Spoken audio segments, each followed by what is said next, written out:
Finding a nice premium OLED TV for a reasonable price can be a difficult thing to do. You can find various models out there that are inexpensive, but maybe don't have the greatest performance. Oftentimes they have issues with brightness, the image processing isn't as good, and you end up making some sacrifices for that lesser price. But what if I told you that you could get one of the best OLED TVs on the market right now for just as much or close to the same price as those cheaper options? Over the past month, I've been out finding the best possible deal that I could on a premium OLED TV, and I found an absolute steal. So if you're in the market for a new TV, or you're just curious about what I found and what it has to offer, stick around and let's get into it.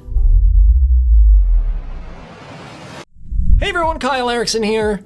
As someone who spends a lot of time consuming a variety of content and playing video games, having a nice TV is something that I put a lot of value in. Shopping for TVs has gotten so much more complex than it was 10 years ago. Not only do we have to worry about build and panel quality, but also pay more attention to things like image processing, software experience, different input types, variable refresh rates, a whole bunch of stuff. And to find something that has all the latest tech that works well can be a daunting task, especially if you're trying to limit your budget. Usually when I found deals, I'm making some kind of blatant sacrifice that I end up regretting at some point, but today that is not the case. This is the Samsung S95B, Samsung's QD OLED TV from 2022. And you can find some screaming deals on this right now. This is arguably one of, if not the best OLED TV released in 2022, and because manufacturers are starting to roll out their 2023 models, you'll generally find retailers trying to clear out stock right now, so it's a great time to buy. When the S95B came out, I believe it was $21.99 for the 55-inch model, which is the one that I have here, and now you can find it up there for $11.99, sometimes cheaper. I bought this one for $12.99 Canadian, which is roughly $9.75 to $1,000 USD, so less than half of what this would have been a year ago. Price-wise, that's an amazing deal, but let's get into why this is better than some of the other options out there at similar price points, starting off with the build quality. This panel is ridiculously thin with a thickness of just over 4 millimeters. For reference, my iPhone 14 Pro is almost double that. It looks fantastic, but I do have to admit having a panel that thin did make me a little bit nervous when I was setting it up and mounting it, but as long as you're careful, it's really solid and there's nothing to worry about. It's obviously thicker at the base where all the guts and where your ports or inputs are located, but even there it's only about 4.1 centimeters. If you are wall mounting this TV like I did, I would probably recommend plugging in all your cables beforehand, at least on the bottom where it's not as easily accessible. The side cables are a little bit more easy to access and you can get your hand in there no problem, but you might need a flashlight to see depending on where you have this placed. The great thing about these inputs versus a lot of other TVs is that there's 4 HDMI ports, which isn't uncommon, but these are all HDMI 2.1 and support up to 120 Hz. Oftentimes you'll only have 1 or 2 ports that are HDMI 2.1 and the others will only be HDMI 2.0 or support 60 Hz. So that's definitely nice to have. I have both my PS5 and my Xbox Series X hooked up to this, so at minimum I'm going to require 2.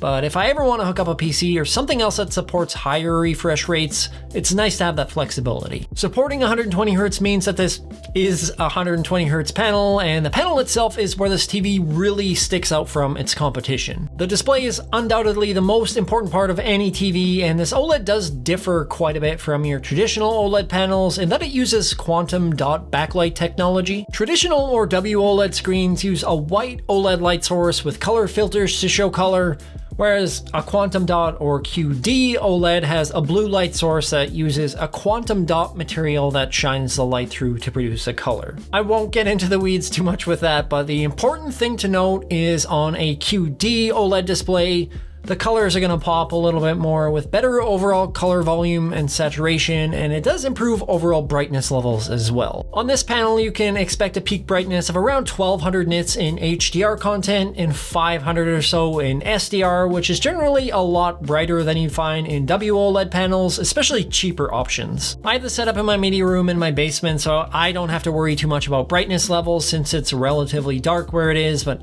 even in a lighter area with windows. The anti-reflective screen combined with the higher brightness levels and the great contrast means that you'll be able to use this in pretty much any setting. Some people have found the automatic brightness limiting on these to be annoying, but I haven't had any problem with it, just likely because I don't have a lot of variable light in the room that it's in. The picture looks amazing. While it does have quantum dot technology, you still have all the same benefits as your standard OLED panel.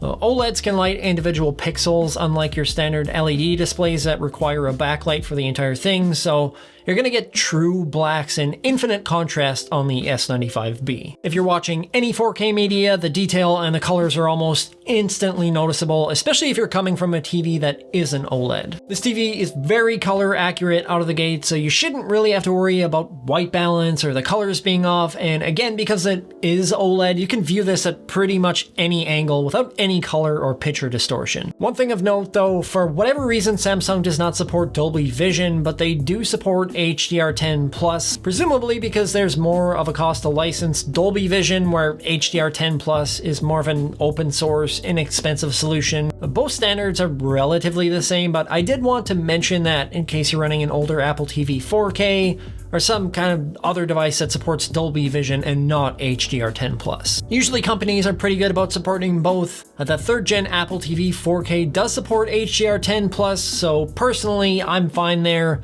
but that is just something to be aware of. Any HDR video looks excellent, and with cinematic 24 frames per second content, there isn't any judder.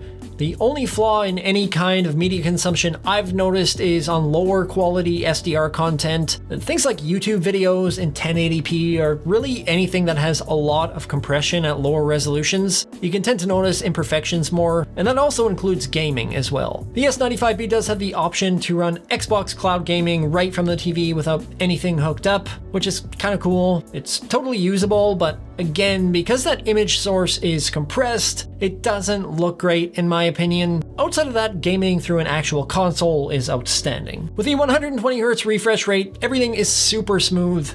This is a variable refresh rate display with AMD FreeSync Premium, so no screen tearing, and because it's OLED, there's no black smearing or ghosting, and there's almost no input lag. On the flip side of that, because it is so responsive, there's a side effect on games that are below 120 Hz where you can notice some stutter at times, but for me that's a sacrifice I'm willing to make for all the benefits that you get. The biggest flaw of the S95, in my opinion, is some of the software or user experience choices. In a general sense, it's fine, it's not buggy at all, and any apps that I've used have been great, but I really don't like the layout of the dashboard and the remote. I often find myself switching between sources, and while I do have some shortcuts added to my home screen to go to particular inputs, for some reason it won't let me add one for my PlayStation 5. That means for some things you have to navigate through menus to switch sources, and on the remote, I did find it odd that they don't have a source button for quick access, but instead have things like this multi-view button, which I think people are a lot less likely to use. That seems like a bit of a miss, and just in general, I prefer Samsung's older remotes where the shape is a little bit more distinguishable. If you're in the dark and you pick up this one, it can sometimes be hard to know which end is which, where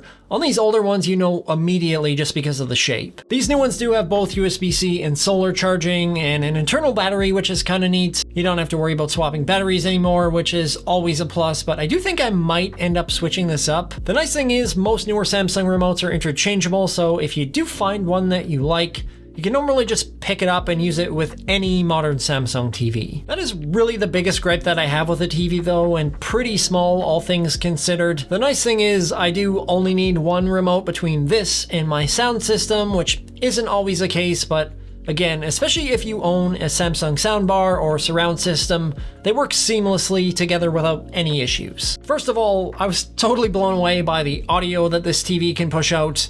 It's by no means flat or tinny. Usually you're expecting TV speakers to be so-so at best, and because this was so thin, I just didn't know what to expect, but they are quite impressive. You've got a pretty full sound, and for most people it's probably more than enough. For those that do want to expand past the standard sound and are interested in a more immersive experience, You can pair this up with a Q series Samsung soundbar and run something called Q Symphony. If you don't know what that is, I can guarantee you it's not a QAnon orchestra. Q Symphony combines your TV speakers and the soundbar speakers, which essentially creates spatial audio and just a more immersive experience than running the TV speakers or the soundbar by themselves. I'm running the HWQ750B setup with rear wireless speakers connected through HDMI eARC, and the sound is amazing. I got that sound system at half the price for the exact same reason that the TV was on sale, so if there's anything that you take away from this video,